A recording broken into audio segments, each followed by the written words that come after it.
In a significant display of public discontent, a wave of anti-French demonstrations has surged across Niger over the weekend, with impassioned protesters demanding the departure of French troops from the nation.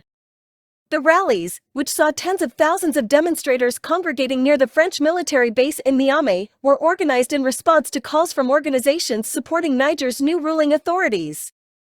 Central to the protests is the demand for the exit of French Ambassador Sylvianet, whose presence has become a point of contention. Ambassador's refusal to meet with the military rulers prompted the country's leadership to issue an ultimatum for his departure, a deadline that expired recently. The situation has exposed a rift between the military leadership and France, as Paris still recognizes the legitimacy of the ousted president, Mohamed Bazoum.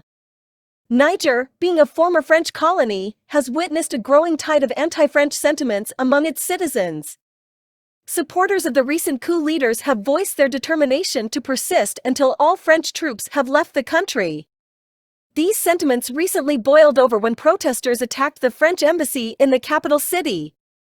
As of now, approximately 1,500 French soldiers remain stationed in Niger, primarily focused on supporting the nation's counterinsurgency efforts.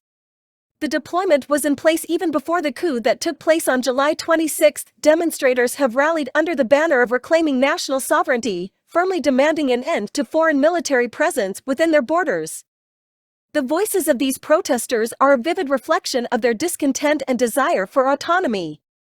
Chants of "We don't want the French in our country" echoed through the demonstrations, highlighting a collective sentiment that has gained momentum. The protesters emphasized that while France may label Niger as a poor nation, it must respect the call for independence and allow the nation to shape its own future. The ongoing demonstrations and fervent demands underscore a critical challenge for both the French government and Niger's leadership, as the situation raises fundamental questions about sovereignty, foreign military presence, and the sentiment of the people towards historical colonial ties.